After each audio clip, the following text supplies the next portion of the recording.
പ്രിയരെ, ഞാൻ ഇന്ന് വീഡിയോയിലൂടെ പറയാൻ ആഗ്രഹിക്കുന്ന ഒരു പ്രധാന കാര്യം,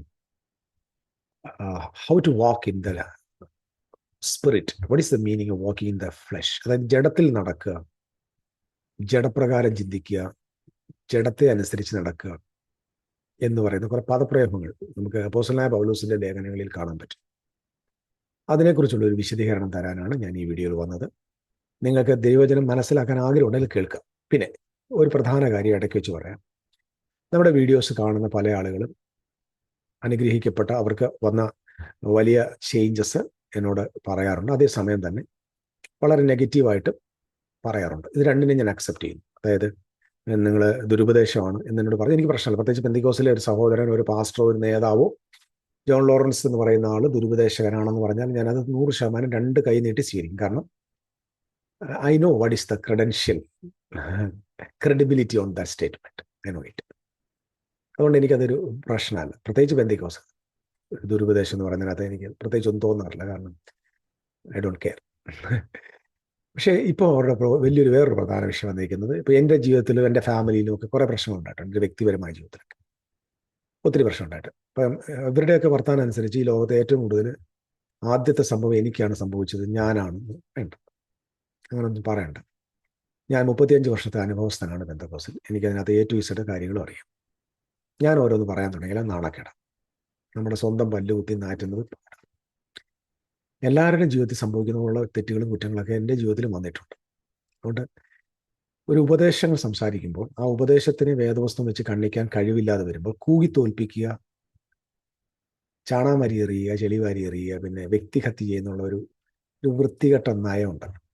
അത് ഈ പെന്തക്കോസിലേക്ക് ബ്ലാക്ക് ആൻഡ് വൈറ്റ് ഉപദേശിമാർ അങ്ങ് നിർത്തുന്നതാണ് നല്ലത്. കാരണം എന്നറിയാമോ, നിങ്ങൾ ഒരുപാട് പേരെ നോവിച്ചിട്ടുണ്ട്. പെന്തക്കോസിനോട് ഞാൻ പറയാം, നിങ്ങൾ ഒരുപാട് പേരെ വേദനിപ്പിച്ചിട്ടുണ്ട്. നിങ്ങൾ ഒരുപാട് പേരുടെ ജീവിതം നശിപ്പിച്ചിട്ടുണ്ട്. നേരോടെ നിൽക്കാനും സത്യത്തിന് വേണ്ടി ഇറങ്ങിയ ആയിരക്കണക്കിന് ആളുകളെ നിങ്ങൾ കൊന്നിട്ടുണ്ട്. നിങ്ങൾ വാക്കെന്ന വാളുകൊണ്ട് എത്രയോ ആയിരങ്ങളെ രക്തസാക്ഷികളാക്കി കൊന്നിട്ടുണ്ട്. അതുകൊണ്ട് ആ ഒരു കാറ്റഗറിയിൽ എന്നെ പെടുത്തണ്ട. നിങ്ങൾ ഇനി എന്നെക്കുറിച്ച് എന്തോ ആക്ഷേപം പറഞ്ഞു തരും, എനിക്കത് ഇത്രയേ ഉള്ളൂ എന്ന് ഞാനങ്ങ് പറഞ്ഞു നിർത്തും. മനസ്സിലായല്ലോ? അതുകൊണ്ട് ആക്ഷേപിച്ച് തോൽപ്പിക്കാനും കൂവി തോൽപ്പിക്കാനും ഒന്നും ശ്രമിക്കേണ്ട. നിങ്ങൾ എത്രത്തോളം പോകുന്നു അതിനനുസരിച്ച് ഞാൻ വേർഡ് ഓഫ് കൊടുത്തിട്ടുണ്ട്. നിങ്ങൾ പറഞ്ഞ ഓരോ പ്രസംഗത്തെ ഞാൻ പൊളിക്കും. കാരണം നിങ്ങളുടെ കൂടെ വരുന്ന ജനത വഞ്ചിക്കപ്പെട്ട ജനം. ഞാൻ കാതലിക്, മാർത്തോമ, CSC, ഇവാഞ്ചലിക്കൽ ഈ ഗ്രൂപ്പിനെ ബഹുമാനിക്കുക. എനിക്കവരോട് അസാധാരണ ബഹുമാനം. കാരണം 2000 വർഷമായിട്ട് ആ സഭകൾ ഈ ഭൂമിയിലുണ്ട്. അവർക്ക് 1000 തെറ്റുകൾ, 10,000 ദുരുപദേശം. പക്ഷേ നമ്മളിന്ന് കാണുന്ന പെന്തക്കോസ്റ്റൽ സമൂഹത്തിന് അത്രയും ദുരുപദേശങ്ങൾ അവരുടെ ഇടയിലില്ല. നിങ്ങളുടെ ഞാൻ ഓപ്പണായിട്ട് പറയാം, നിങ്ങളുടെ രക്ഷാശാസ്ത്രം മുതൽ നിത്യത വരെയുള്ള മുഴുവൻ കാര്യങ്ങളും പൊട്ടത്തരം. നിങ്ങൾ ഇനി എന്നാ പറഞ്ഞാൽ എനിക്ക് കുഴപ്പമില്ല. അവൻ അങ്ങനെയാണ്, ഇങ്ങനെയാണ്, ആനയാണ്, കൂനയാണ്, തേങ്ങയാണ്, മാങ്ങയാണെന്ന് പറഞ്ഞാൽ എനിക്ക് ഒരു പ്രശ്നമില്ല. I don't care. എൻ്റെ ഇത് കാണ്ടാമൃഗത്തിന്റെ തൊലിയാണ്. അത് മനസ്സിലായ എൻ്റെ തൊലി കാണ്ടാമൃഗത്തെ നീയൊക്കെ പറഞ്ഞ് നേക്കത്തില്ല. പിന്നെ എന്നെ അങ്ങ് അത് ചെയ്ത് ആക്ഷേപിച്ചാൽ ഐ ഡോണ്ട് കെയർ. കാരണം അതിൻ്റെ അർത്ഥം ഇത്രയേ ഉള്ളൂ, നിങ്ങൾക്ക് ഞാൻ പറയുന്ന വചനത്തെ വെച്ചിട്ട് തെളിയിക്കാനുള്ള കഴിവില്ല. നിങ്ങൾക്ക് മാത്രമല്ല, നിങ്ങളുടെ ചത്തുപോയ അപ്പൂപ്പൻ കല്ലറയിൽ എഴുന്നേറ്റ് വന്നാലും പറ്റത്തില്ല. കാരണം ഞാൻ എൻ്റെ വചനം അല്ല പറയാം, തിരുവെഴുത്താണ് ഞാൻ പറയും. തിരുവെഴുത്തിനെ നിങ്ങൾക്ക് വേറൊരു വചനം വെച്ച് നിങ്ങൾക്ക് കണ്ണിക്കാൻ പറ്റില്ല. നിങ്ങൾക്ക് ആക്ഷേപിക്കാനേ പറ്റത്തു. അതുകൊണ്ട് അത് നിർത്തുക. ഞാൻ പറയുന്നതിനകത്ത് തെറ്റുണ്ടെങ്കിൽ നിങ്ങൾക്ക് തെറ്റെന്ന് പറയാം. നിങ്ങൾക്ക് എന്നെ വിമർശിക്കാം. ഞാൻ വിമർശനത്തിന് അധീനമൊന്നുമല്ല, നിങ്ങൾക്ക് എന്നെ വിമർശിക്കാം. പിന്നെ ആക്ഷേപിക്കുന്നതിനകത്ത് നാണം കെട്ട പണിയാണ്. അത് നിർത്തുക. അതൊരാണുങ്ങൾക്ക് പറ്റിയതല്ല കേട്ടോ. ഈ ആണും പെണ്ണും കെട്ട ആളുകൾക്ക് പറ്റിയതാണ്. അത് സ്റ്റോപ്പ് ചെയ്യുന്നത് നല്ലതാണ്. അതിൻ്റെ അർത്ഥം എനിക്കത് നിങ്ങൾ അങ്ങനെ പറഞ്ഞുകൊണ്ട് എന്നെ ബാധിക്കുന്നുമില്ല. അത് ഐ ഡോണ്ട് കെയർ. കാരണം എന്നോട് ഇപ്പം പറയാം, നീ അങ്ങനെ എന്ന് പറയും, നീ അത് ചെയ്തെന്ന് പറയും, ചെയ്തെന്ന് പറയും, നീ ആ തെറ്റ് ചെയ്തോ, തെറ്റ് ചെയ്തെന്ന് പറയും. പിന്നെ എന്താ ഒളിച്ചു, അതങ്ങനൊന്നും അല്ലെന്നോ ഞാൻ കിടന്ന് ഇങ്ങനെ ഉരുളത്തൊന്നുമില്ല. ഇപ്പം എൻ്റെ ജീവിതത്തിൽ തെറ്റ് പറ്റിയെന്ന് പറയാനുള്ള തൻ്റെ ഇടം എനിക്കുണ്ട്. അതാദ്യം മനസ്സിലാക്കണം.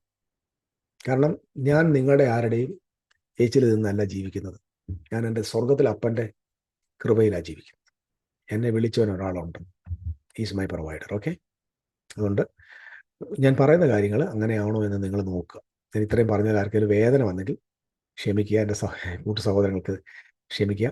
ഇത് ചിലരോട് പറയേണ്ടതായിട്ട് നിർബന്ധിക്കപ്പെടുക. അതുകൊണ്ട് ഇനി നമുക്ക് ഈ ജഡ സ്വഭാവം എന്തുവാണ്, എന്തോ living in flesh and living in the spirit.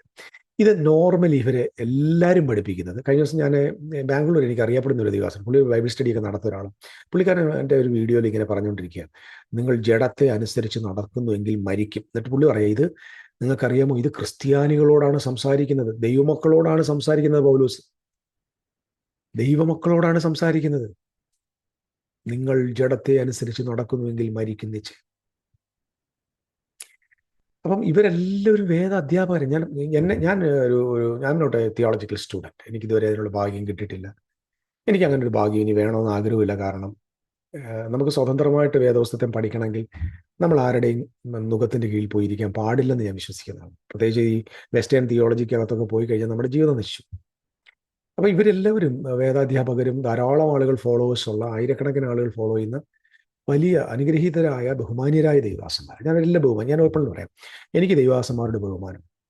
I respect every one, whether they അവർ വിശുദ്ധരോ. എനിക്ക് ആരുടെ വിശുദ്ധി അളക്കാനോ ഒന്നും എനിക്കറിയത്തൊന്നുമില്ല. ഞാൻ അങ്ങനെ പോകത്തുമില്ല. I won't judge anybody. നിങ്ങൾക്കറിയാം, വ്യക്തിപരമായിട്ട് എന്നെ അറിയാവുന്നവർക്കറിയാം, ഞാൻ ഒരു കർത്താവിൻ്റെ ദാസനെയും അവരുടെ വ്യക്തിപരമായ കാര്യത്തിൽ ഞാൻ ആക്ഷേപിക്കാനോ ജഡ്ജ് ചെയ്യാനോ ഒരു കമൻറ്റ് പറയാനോ ഞാൻ ഇതുവരെ പോയിട്ടില്ല. അങ്ങനെ ആരെങ്കിലും ഞാൻ പറഞ്ഞിട്ടുണ്ടെങ്കിൽ അവരുടെ കാലിൽ വീണ് ഞാൻ ക്ഷമ പറയാൻ തയ്യാറാണ്. ഞാൻ ആശയത്തെ എതിർക്കത്തുള്ളൂ. ആശയം അദ്ദേഹത്തിൻ്റെ, അത് ഞാൻ ആശയം എന്ന് പറയാം, വേർഡ് ഓഫ് ഗോഡിന് വിരുദ്ധമായിട്ട് വരുവാണെങ്കിൽ അതിനെ എതിർക്കത്തുള്ളൂ. അല്ലാതെ വ്യക്തിപരമായിട്ട് ഒരു ദൈവദാസന്റെ കുറ്റം അല്ലെങ്കിൽ അയാൾ അങ്ങനെ, ഐ ഡോണ്ട് കെയർ. എനിക്ക് എൻ്റെ വിഷയമേ അല്ലത്. കാരണം വ്യക്തികളെ നമുക്ക് ബൈബിൾ വെച്ച് ശുശ്രൂഷിക്കാനേ അധികാരവും. നമുക്ക് ജഡ്ജ് ചെയ്യാനോ മനുഷ്യൻ്റെ ജീവിതത്തിലകത്തോട്ട് ഇറങ്ങി നമുക്ക് അധികാരമില്ല. That is not our ministry. We should serve the people with the word and the spirit. അത്രേ ഉള്ളൂ. ഓക്കെ. അപ്പം നമുക്ക് ഈ വേർഡ് ഓഫ് ഗോഡ് വെച്ചിട്ട് എന്താണ് ജഡത്തെ അനുസരിച്ച് നടക്കുക എന്നുള്ളത് നമുക്കൊന്ന് മനസ്സിലാക്കാം. നമുക്കത് ആദ്യം പോകണം, നമ്മുടെ കർത്താവ് പഠിപ്പിച്ച ഉപദേശങ്ങളിലേക്ക് തന്നെ പോകണം. നമ്മുടെ കർത്താവ് യേശുവിൻ്റെ അടുക്കലേക്ക് നിക്കോദീമോസ് വന്നു. ഞാൻ ഇതിനെക്കുറിച്ച് പല ക്ലാസ്സുകളിൽ എടുത്തിട്ടുണ്ട്.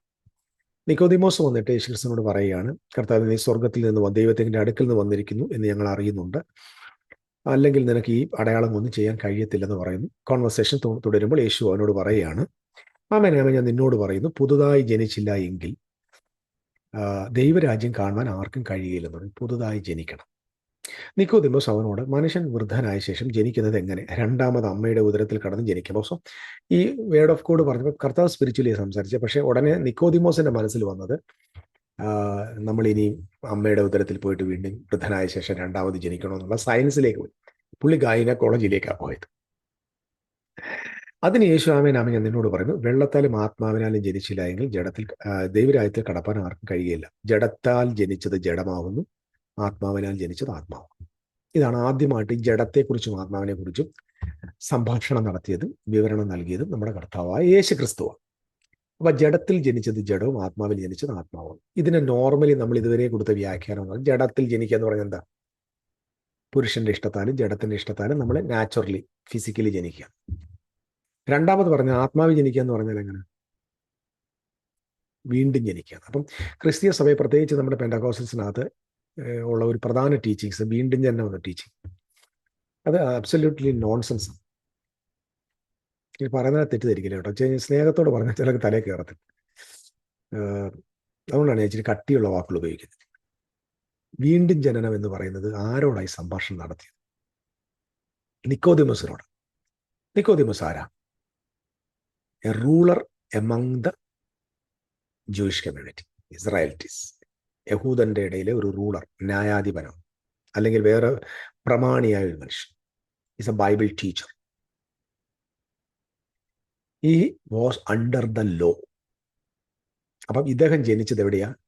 ദേ വെർ അണ്ടർ ദ ലോ. ന്യായപ്രമാണത്തിനകത്ത് പിറന്നു വീണ നിക്കോദീമോസിനോട് പറഞ്ഞു, നീ പുതുതായിട്ട് ജനിക്കണം, നീ വീണ്ടും ജനിക്കണം. ഈ വീണ്ടും എന്ന് പറഞ്ഞതിൻ്റെ അർത്ഥം മുമ്പ് ജനിച്ചെന്ന്.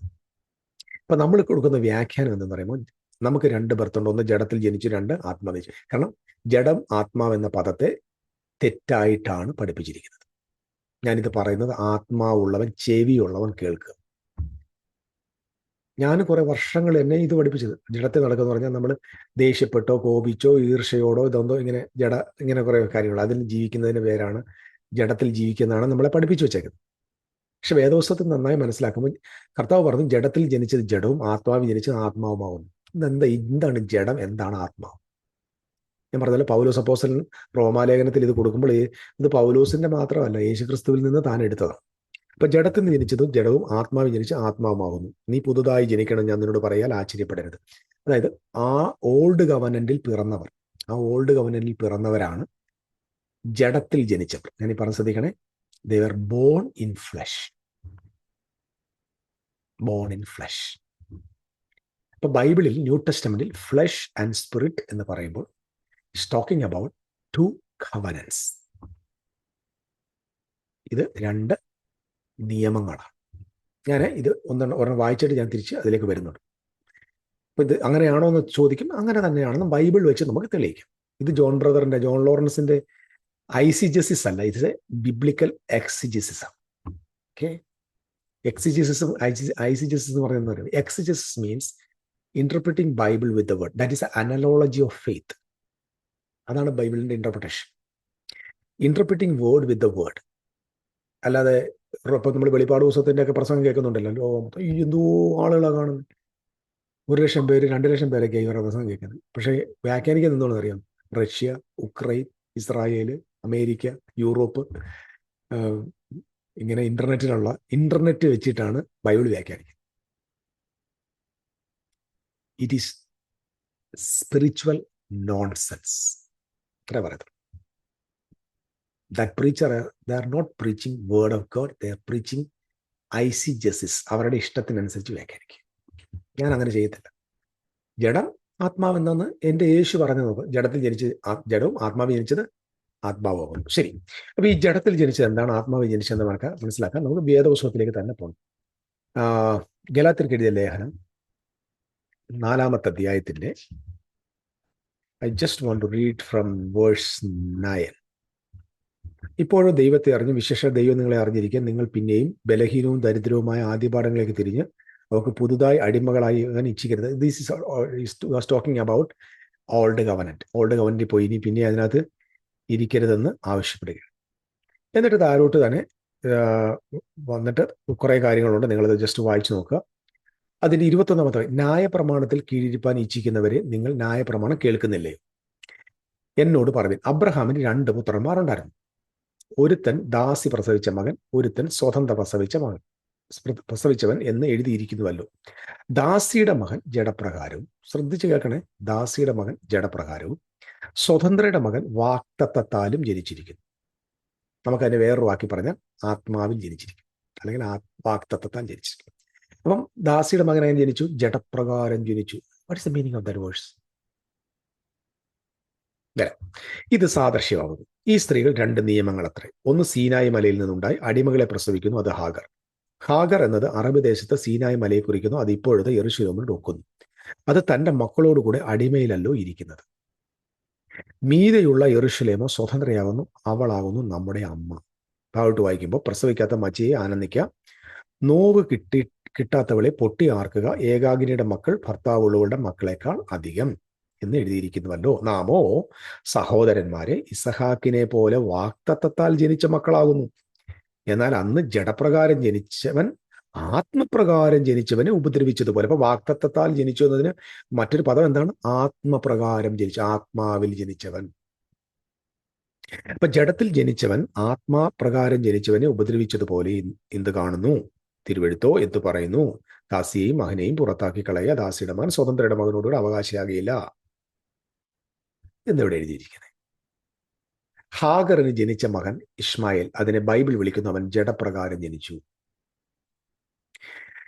സ്വതന്ത്രയായ സാറായിൽ ജനിച്ച മകനെ വേദപുസ്തകം വിളിക്കുന്നു അവൻ വാക്തത്വപ്രകാരം ജനിച്ചു. മറ്റൊരു വാക്കിൽ പറഞ്ഞാൽ ആത്മപ്രകാരം ജനിച്ചു. അപ്പൊ ജഡപ്രകാരം ജനിച്ചു. അടുത്തൊരു ചോദ്യം, ഇസ്മായിൽ എങ്ങനെ ജനിച്ചത്? ഹാഗർ എന്ന് പറയുന്ന അബ്രഹാമിന്റെ കോൺക്യുബിൻ അല്ലെങ്കിൽ ദാസിയായിരിക്കുന്ന അവളുടെ അടുക്കൽ ചെന്നു. അവനാൽ ഗർഭവതിയായി ഗർഭപാത്രത്തിൽ ഒരു മകനെ വളർത്തി 10 മാസം കഴിഞ്ഞപ്പോൾ ജനിച്ചു. അങ്ങനെ തന്നെയല്ലേ നമ്മളെല്ലാവരും ജനിച്ച്. അപ്പം നമ്മൾ ഭൗതികമായിട്ട് ഒരു അമ്മയുടെ ഉദരത്തിൽ നിന്ന് രക്തവും മാംസവും അസ്ഥിയും ഒക്കെ ഉള്ള ഒരു ശരീരത്തിൽ ജനിച്ച് വീഴുന്നതിനെയാണോ ജഡപ്രകാരം ജനിക്കുക എന്ന് പറയുന്നത്? അല്ല. പോട്ടെ, അങ്ങനെ ഇരിക്കട്ടെ. ഇസഹാക്ക് എങ്ങനെ ജനിച്ചു? ആത്മപ്രകാരം ജനിച്ചപ്പം കാറ്റ് പോലിങ്ങ് വരുമായിരുന്നു. അപ്പം ഇസഹാക്കിനെ അമ്മ ഗർഭിണിയായില്ലേ? ഉദരത്തിൽ വളർന്നില്ലേ?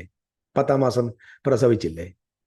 അതോ ആത്മപ്രകാരം ജനിക്കുമ്പോൾ ഒരു കാറ്റ് പോലെ നമ്മുടെ ഒരു കാറ്റുപദേശി ഉണ്ടല്ലോ, വിശുദ്ധ എല്ലാം കാറ്റാവണം എന്നൊക്കെ പറയാം. ആ കാറ്റുപദേശി പോലെ കാറ്റായിട്ടിങ് വരുമായിരുന്നു ആത്മപ്രകാരം ജനിച്ചവൻ ന്യൂമാ? അല്ല, ജഡപ്രകാരമാണ്. അവനും അമ്മയുടെ ഉദരത്തിൽ നിന്ന് തന്നെ വന്നത്. അപ്പം is not talking about physical birth. ആദ്യം നിങ്ങൾ മനസ്സിലാക്കണം. ഈ ബോഡിയിൽ വരുന്നതിന്റെ പേരല്ല ജഡപ്രകാരം ജനിക്കുക എന്ന് പറഞ്ഞാൽ. പിടികിട്ടിയോ? നമ്മൾ ഈ ശരീരത്തിൽ വരുന്നതിന്റെ പേരല്ല, ജനിക്കുന്നതിന്റെ പേരല്ല ജഡപ്രകാരം ജനിക്കുക. നമ്മൾ ഇതുവരെ പഠിച്ചു വെച്ചത് അങ്ങനെ. മറിച്ച് ഇവിടെ താഴെ പറഞ്ഞ് ഇത് 2 നിയമങ്ങളാവുന്നു.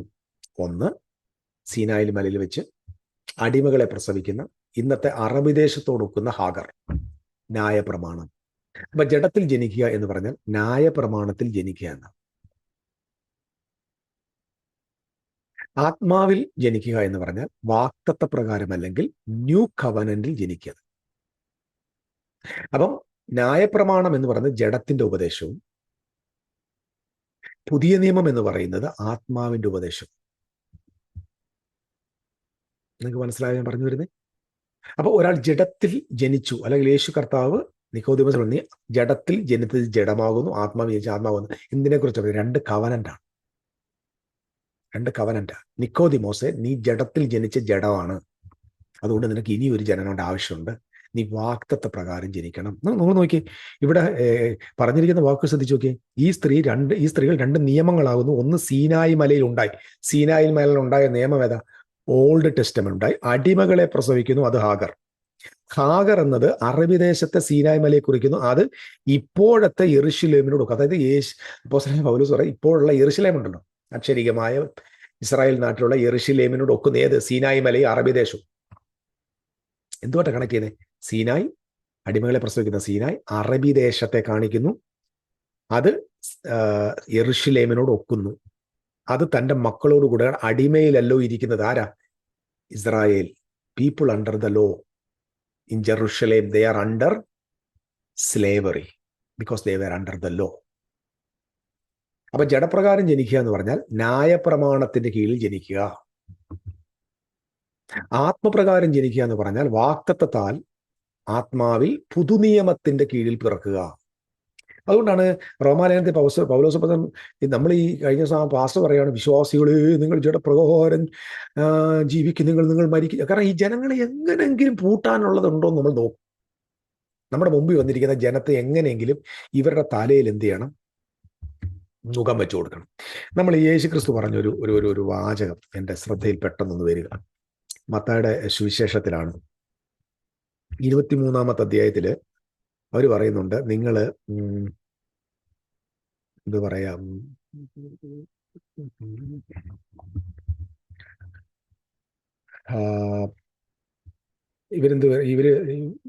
ഇവര് വലിയ വലിയ ഭാരങ്ങൾ ഈ ജനങ്ങളുടെ തലയിലോട്ട് ഇട്ട് കൊടുക്കുക, എന്നിട്ട് അവരതിട്ട് ചുമക്കുന്നില്ല താനും. അത് 23-ാം അധ്യായത്തിൽ ഞാൻ റെഫറൻസ് എൻ്റെ ഓർമ്മയിലോട്ട് വരുന്നില്ല.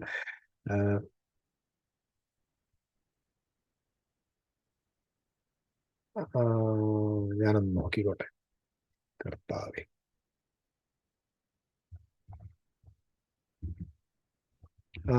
അതായത് 4-ാം വാക്യം, അവർ കനമുള്ള ചുമട് കെട്ടി മനുഷ്യരുടെ തോളിൽ വെക്കുന്നു, ഒരു വിരൽ കൊണ്ട് പോലും അവയെ തൊടുവാൻ അവർക്ക് മനസ്സില്ല.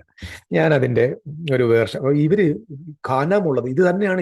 ഇതാണ് എപ്പോഴും നമ്മൾ നടന്നുകൊണ്ടിരിക്കുന്നത്. നമ്മുടെ ചർച്ചിലോട്ട് പോയി നോക്കി, കനമുള്ളത് ഈ ജനങ്ങളുടെ തോളിൽ വെക്കുന്നു, പക്ഷെ അത് വിരലുകൊണ്ട് പോലും ഇവര് തൊടുവാൻ പോലും അവർക്ക് മനസ്സുമില്ല. ഞാനതിന്റെ മാത്യു ചാപ്റ്റർ 23 ഞാൻ ആ വാക്യത്തിന്റെ മറ്റൊരു വേർഷൻ അത് നിങ്ങൾക്ക് മനസ്സിലാക്കാൻ വേണ്ടി പറയാം. 4-ാം വാക്യത്തില് ഇങ്ങനെയാണ്. ഞാൻ ജസ്റ്റ് കണ്ടു, എനിക്ക് തോന്നുന്നു അതിന്റെ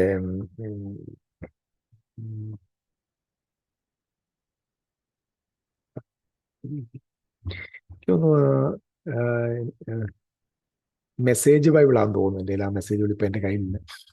മെസ്സേജ് ബൈബിളാന്ന് തോന്നുന്നു. പറഞ്ഞിങ്ങനെയാണ്, ഇവർ തലയിലോട്ട് വലിയ ഹെവി ആയിട്ട്, ഞാനതിൻ്റെ ഈ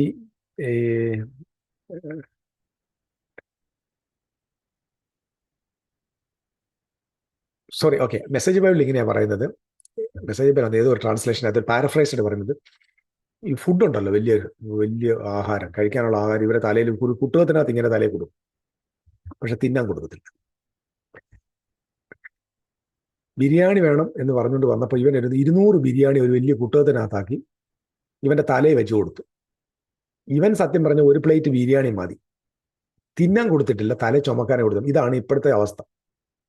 അപ്പൊ വിശ്വാസി രക്ഷിക്കപ്പെട്ടതാണ്, നീ ജീവൻ പ്രാപിച്ചവരാണ്, ക്രിസ്തുയേശുവിന്റെ നീതി പ്രാപിച്ചവരാണ്, അപ്പൊ ദൈവപുത്രന്മാരൻ ഈ റെവലേഷൻ പഠിപ്പിക്കത്തില്ല, മറിച്ച് പറയാം ജഡ. അപ്പം ഞാൻ ചോദിക്കുന്നൊരു ചോദ്യം, ദൈവത്തിന്റെ മക്കൾക്ക് എങ്ങനെ ജഡത്തിൽ ജീവിക്കാൻ പറ്റും?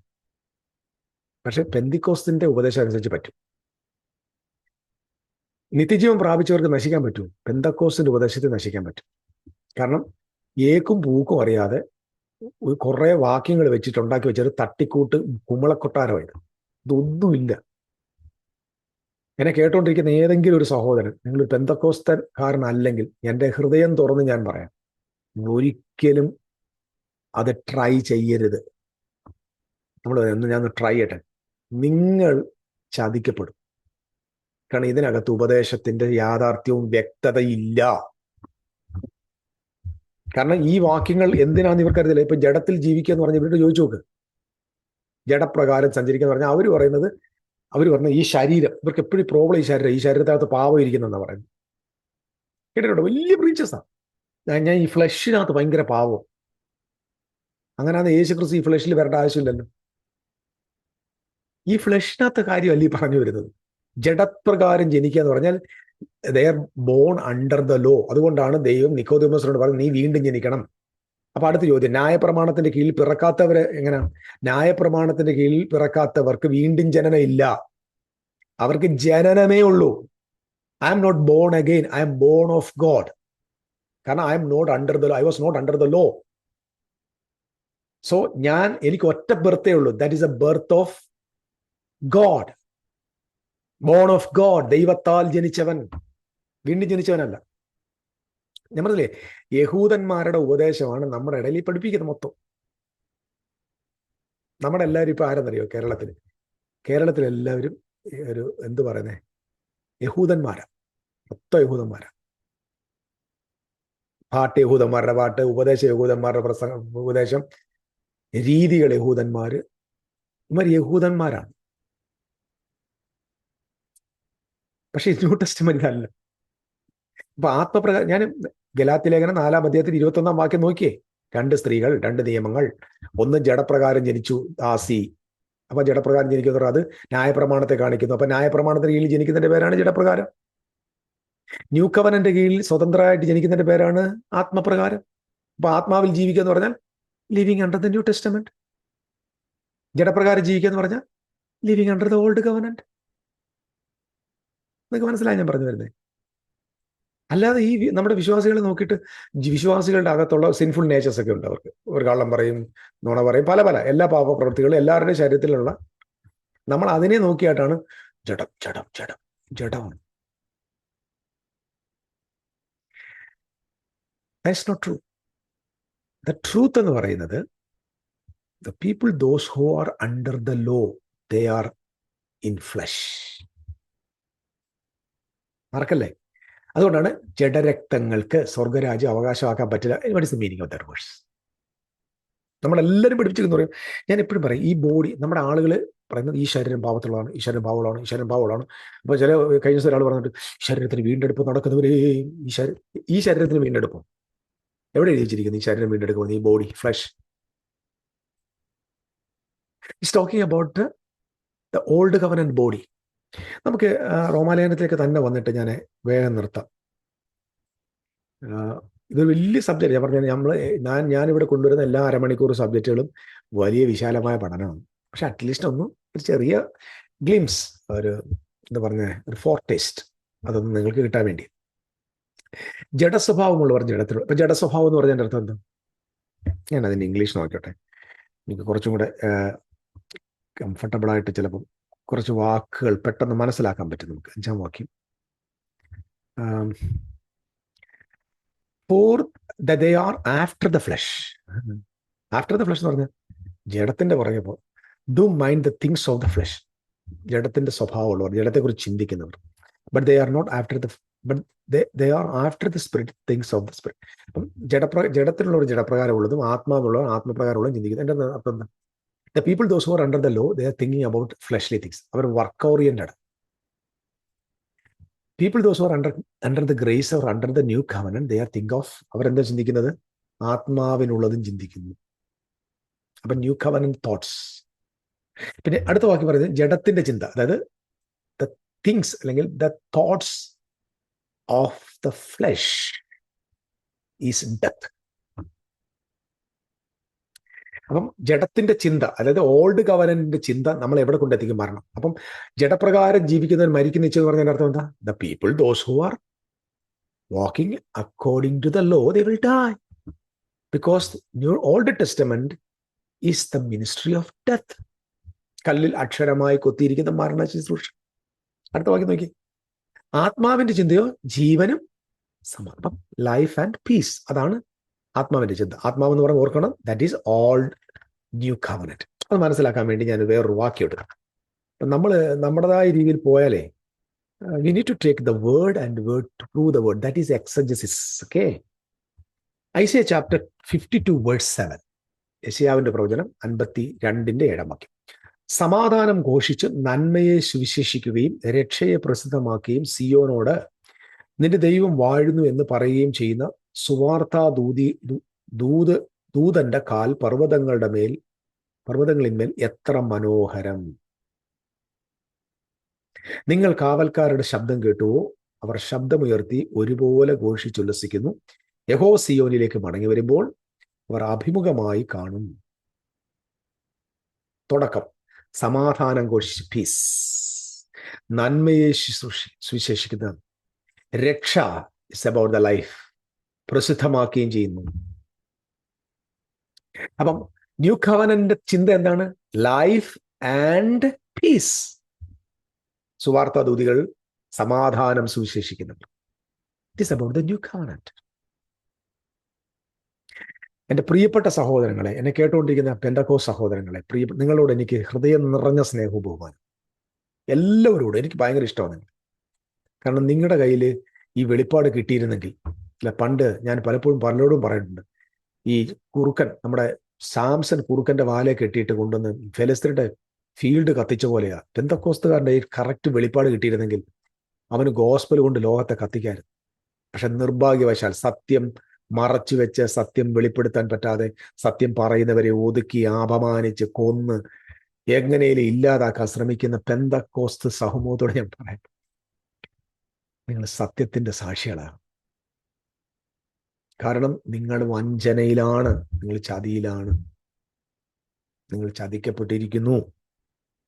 നിങ്ങളുടെ പാസ്റ്റർമാരും റവറന്റുമാരും നിങ്ങളെ കളിപ്പിച്ചിരിക്കുകയാണ്. ഞാൻ പറഞ്ഞത് ചെവിയുള്ളവൻ കേൾക്കുക. You are deceived. ഇന്നും നിങ്ങളെ നോക്കുന്ന ജഡപ്രകാരം. It's not talking about the sinful natures of Christians.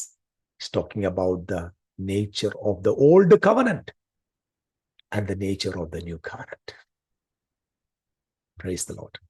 അപ്പം നിങ്ങൾ മറന്നു പോകണ്ട, റോമാലേഖനം 8-ാം അധ്യായത്തിന്റെ 13-ാം വാക്യത്തിൽ, അല്ല 12-ാം വാക്യം, സഹോദരന്മാരെ നാം ജഡപ്രകാരം. അപ്പം ഇതിനകത്ത് എന്താ നിങ്ങൾ ചോദിക്കുന്നത്? ക്രിസ്ത്യാനിയോട്. അതേ, ക്രിസ്ത്യാനിയോട് എഴുതിയിരിക്കുന്നത്. പക്ഷേ ഈ എഴുതുന്ന സമയത്ത് the law was existing there.